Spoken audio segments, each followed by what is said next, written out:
What's going on, everybody? In this video, I'm going to talk about a concept that I think is extremely important, and that's going to be top-down analysis. Now, when I first started getting into trading, I would always hear more experienced traders say, start from the higher time frame and work your way down. Now, I wasted so many years because I didn't listen to them. I would drop down to the lowest time frame that I possibly could and try and find as many setups as I possibly could. And overall, I just didn't really have a good feel for the markets and the overall direction that the markets were going to go. And it wasn't until I started focusing more so on the higher time frames that I saw a major improvement in my trading. Now, when I'm talking about high time frame analysis, and I'm making this video because somebody commented on one of the YouTube videos that I put out the other week, and they mentioned, because the fact that I'm trading on the higher time frame, doesn't that mean I only get like 2 to 3 trades a month? Now, here's where I'm going to break things down for you guys in a simple manner. And for this specific example, I'm going to talk about a setup that we saw in Aussie dollar last fall, but this concept really applies to any market that you're trying to follow. Now, the point of having a high time frame bias or a high time frame direction is that you have a long-term view of the markets, but then that leads us into what? A short-term approach. So just the fact that we have a long-term view of the markets does not mean that we're only going to take one trade. Now, for this one specific example, I'm talking about the Aussie dollar because this sometimes when you're looking for a large move in the markets, it takes a long time to set up. These setups do not appear all the time. And when they do, we need to take advantage of them because we might stay inside of that, overall trend for quite some time. And you guys will notice that with this one specific example. So back in the fall of 2024, September, we took out this old swing high back here, and then we closed back inside of the range. So for this one specific example, we have a run from a discount level. That was this liquidity that was ran out down here. And we ran all the way to the premium end of this range. So you guys can see that all of 2024, we were mostly just stuck within this trading range, right? When we breached the high, which was 2023's high, I believe. Not quite, but it was a major high from 2023. We took out that high and then closed back inside the range. Now, this one weekly candle is tipping its hand off a lot of the direction of the future market. Okay, so once we got this weekly candle, all right, where is our draw on liquidity going to be? For me, it was all the way down here to this liquidity all the way down here. Just the fact that we failed to trade above this specific high, I was just anticipating that we're going to trade back down towards the range lows. Now, after the fact, we can see that it did trade lower, but that's not the point of this video. The point of this video is to show you guys that when you have that high time frame analysis in place, that doesn't mean you only operate on this one specific time frame. So just as an example, right, this is one weekly candle. The next candle is a whole week. The candle after that is a whole week. The candle after that is a whole week, and on and on and on. Now, how many weeks does it actually take to get to this liquidity down here? We've got 1, 2, 3, 4, 5, 6, 7, 8, 9, 10. 10 weeks that the market is trading lower and lower and lower and lower and lower. Okay, so if we were only trading the weekly time frame, yes, we would only have one trade, and we would only be able to frame a 1 to 3 risk to reward. But what happens if you have this long-term view coupled with a short-term approach?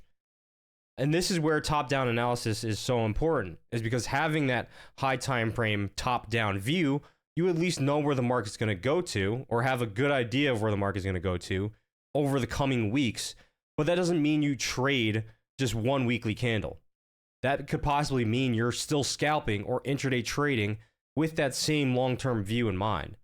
And it allows you to be on side with the market. That way you're not flip-flopping back and forth between your bias. Because I know when you drop down to the lower time frames, you see a 5-minute candle, a 15-minute candle going against your bias, and all of a sudden now you're changing directions on your trade idea. And that's not what you want to do. That is not profitable trading, in my opinion. And in order for you to stay in sync and in tune with the markets, right, we need to understand where these markets are going on the higher time frame. That way, you're not fighting with the market when you're trying to intraday trade or day trade or scalp or even intra-week swing. Okay, so just keep this in mind.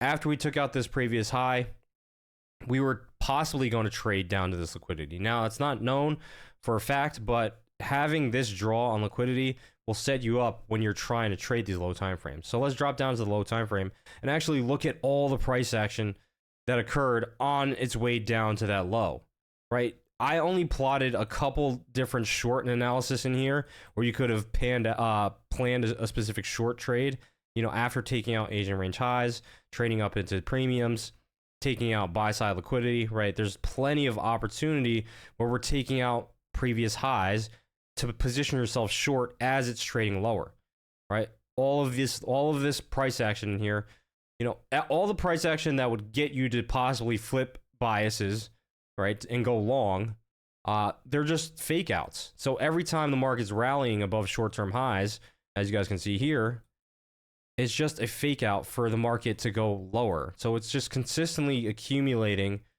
shorts and getting people trapped offside. So even this short-term run on liquidity here is just more opportunity for the market to generate interest, right? Generate buying interest, but smart money continuously sells into that interest. So anytime we're running out short-term highs, it's just more opportunity for us to position ourselves short. Now, you will possibly take losses on the way down, but that doesn't mean we're going to just abandon our ideas, okay? Because if we get more opportunities like this on an hourly time frame where it's taking out a previous high or taking out a lot of highs, right? So we have all this trend line liquidity here. They're pumping the market higher, taking out all that buy side liquidity, sucking in longs and trapping them, right? So all these people that are going long above short-term highs, right? At some point the market crashes against them because overall it's trying to get to that old liquidity pool all the way down here, right? So eventually it does hit that level, but there's so much opportunity inside of the low time frame. It's just positioning yourself in a proper way that you're not going to get thrown off as the market's trading lower, okay? So just inside of that 10-week period, right, there's a lot of opportunity that's going on week to week within these candles. So when I'm talking about top-down analysis, and I honestly wish I took them seriously when people started to tell me, you know, focus on the higher time frames. You want to position yourself with the higher time frame trend, with the higher time frame market. You know, I didn't really pay much mind to them.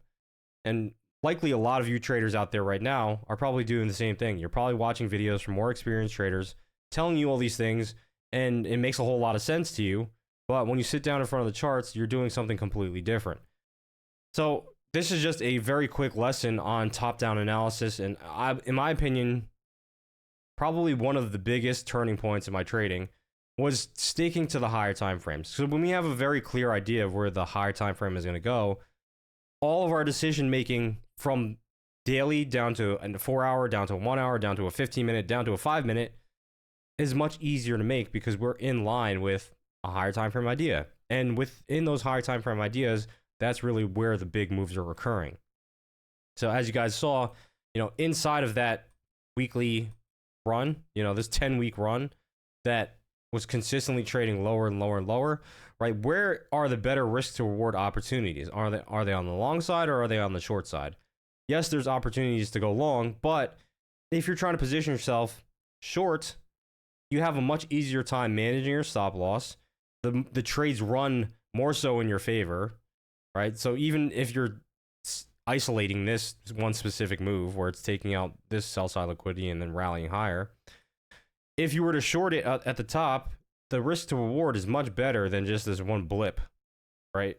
And that's kind of what I like to do is I like to zoom out a whole lot, because at the end of the day, this market is just going to tick up, tick down, and it's going to trap people on the wrong side of the trade to eventually stop them out. So it's very important that you understand what that draw on liquidity is on the higher time frame, because that should be driving 90% of your decision making. Now, this is just a quick crash course on top-down analysis. If you guys want to learn more about all the entry models that I use in all my trading, make sure you check out the free PDF guide. I'll leave a link in the description. And until next time, trade safe.